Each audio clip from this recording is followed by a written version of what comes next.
बंद हवेली की चुड़ैल। एक पुराने शहर के किनारे एक बंद हवेली थी। लोग कहते थे कि उस हवेली में रात को रोशनी जलती है और वहां से रोने की आवाज आती है। कोई भी वहां जाना पसंद नहीं करता था। एक दिन 3 दोस्त अर्जुन, समीर और राहुल ने तय किया, चलो आज रात हवेली का सच पता करते हैं। रात के 11 बजे वो तीनों हवेली के गेट पर पहुंच गए। गेट खुद ही क्रीक की आवाज के साथ खुल गया। अंदर सब कुछ पुराना और धूल से भरा था। दीवारों पर पुरानी तस्वीरें लगी थीं, जिनमें लोग अजीब सी आंखों से देख रहे थे। समीर डरते हुए बोला, यार यहाँ कुछ ठीक नहीं लग रहा। तभी ऊपर से आवाज आई, कौन है? तीनों एक दूसरे को देखने लगे।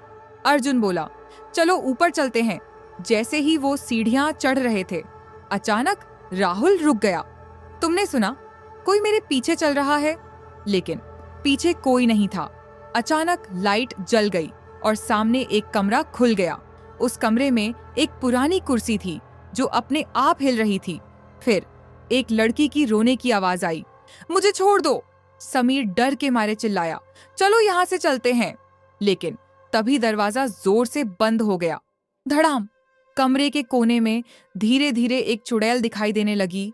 उसके बाल जमीन तक थे, आंखें खून जैसी लाल और चेहरा टेढ़ा मेढ़ा। वह धीरे धीरे उनकी तरफ बढ़ने लगी। राहुल रो पड़ा, हमने क्या किया? चुड़ैल गरजती हुई बोली, तुम लोग भी यहाँ फंस जाओगे। अर्जुन ने हिम्मत करके पूछा, तुम कौन हो?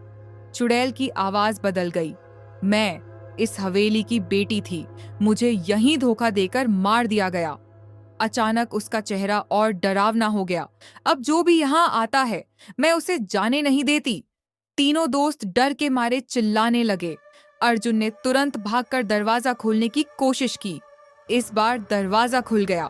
तीनों बिना पीछे देखे भाग गए। जब वो हवेली के बाहर निकले, उन्होंने पीछे मुड़कर देखा। हवेली की एक खिड़की में वो चुड़ैल खड़ी थी और धीरे से मुस्कुरा रही थी।